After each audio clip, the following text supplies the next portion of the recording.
رحمۃ اللہ وبرکاتہ۔ لاکھوں کروڑوں درود و سلام جناب محمد صلی اللہ علیہ وآلہ وسلم اور ان کے پیارے گرانے پر۔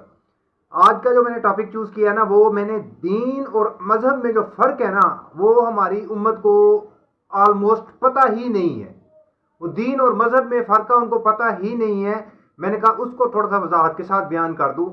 مذہب وہ چیز ہے جس میں عبادات اور ان چیز کا کنسیپٹ ہوتا ہے کہ کس طریقے سے ہم نے عبادات کرنی ہے، اور وہ چیز، وہ مذہب مطلب ہے کہ عیسائیت بھی ہے، یہودیت بھی ہے، اپنا اسلام میں بھی ہے مذاہب۔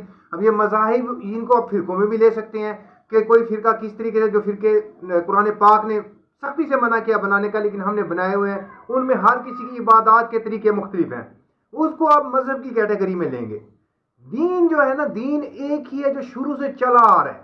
دین ایک ہے جو شروع سے چلا آ رہا ہے، جناب آدم علیہ السلام سے لے کر جناب محمد مصطفیٰ صلی اللہ علیہ وآلہ وسلم تک دین اللہ کا نظام، دین ہے اللہ کا نظام۔ اس میں صرف اور صرف عبادات نہیں ہے، اس میں صرف اور صرف عبادات نہیں ہے، اس میں مکمل اللہ کا نظام قائم کرنا جو ہے وہ دین ہے۔ ٹھیک ہے، دین کو قائم کرنے کا کہا گیا ہے، دین کو قائم کرنے کا کہا گیا ہے، مذہب کو قائم کرنے کا کہیں بھی نہیں کہا گیا۔ اور پورے قرآن پاک میں کہیں بھی مذہب کا لفظ استعمال نہیں ہوا۔ اور میں اسے بھی ایک پچھلے کلپس کی طرح ملوکیت کا ایک تحفہ سمجھ کے کہتا ہوں کہ یہ ہمیں ملوکیت کی طرف سے ایک تحفہ دیا گیا ہے کہ دین کو علیحدہ کر دیا ہے اور اس کو مذہب بنا دیا گیا۔ حالانکہ پہلے دین میں امام بھی وہی ہوتا تھا جو کہ حاکم وقت ہوتا تھا، اور سارے معاملات سیاسی بھی اس کے پاس ہوتے تھے، مذہبی بھی اس کے پاس ہوتے تھے، اور سارے ہر چیز کا امام وہی ہوتا تھا۔ ٹھیک، لیکن جیسے ہی ملوکیت آئی ہے، اس نے تلوار کے زور کے اوپر اس نے کہا نہیں بھائی، سیاسی نظام علیحدہ، مذہبی نظام آپ لوگوں کا علیحدہ۔ انہوں نے اس کو دین اسلام کو مذہب بنا دیا، اور مذہب میں بھی پھر آہستہ آہستہ اس میں فرقے بنتے گئے، اور ہماری حالت بھی وہی یہود و نصارہ والی ہوگی، جیسے محمد صلی اللہ علیہ وآلہ وسلم نے فرمایا تھا کہ تم میں بھی وہ خرابیاں آہستہ آہستہ آتی جائیں گی تم سے اگلے لوگوں میں آئی تھیں، حتیٰ کہ اگر وہ گوہ کے سراغ میں بھی داخل ہوئے تھے تو تم بھی داخل ہو گئے۔ تو صحابہ کرام رضوان اللہ اجمعین نے عرض کیا، یا رسول اللہ صلی اللہ علیہ وآلہ وسلم، اگلے لوگوں سے آپ کی کیا مراد ہے؟ کیا یہود و نصارہ؟ جناب محمد صلی اللہ علیہ وآلہ وسلم نے فرمایا یہود و نصارہ نہیں تو اور کون؟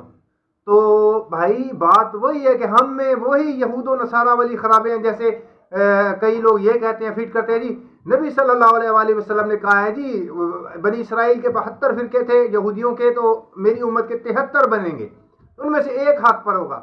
وہ بھائی پوری حدیث کی وضاحت کرتے ہو، اوپر جناب محمد صلی اللہ علیہ وآلہ وسلم فرقوں کی بات کر رہے ہیں کہ 73 فرقے بنیں گے، نیچے کہہ رہے ہیں ان فرقوں میں سے ایک گروہ، ایک جماعت حق پر ہوگی، جماعت پر اللہ کا ہاتھ ہے۔ یہ نہیں کہا کہ وہ کوئی فرقہ ہوگا جو حق پر ہوگا، فرقہ تو ہے ہی باطل، فرقہ بنانا وَاعْتَصِمُوا بِحَبْلِ اللَّهِ جَمِيعًا وَلَا تَفَرَّقُوا کے تحت۔ ٹھیک ہے، تو یہ تو بالکل ویسی وائلیشن ہے نا فرقہ بنانا۔ فرقہ نہیں کہا، ان فرقوں میں سے ایک گروہ ہوگا جو حق پر ہوگا، وہ وہی ہوگا جو فرقہ واریت سے نفرت کرتا ہوگا۔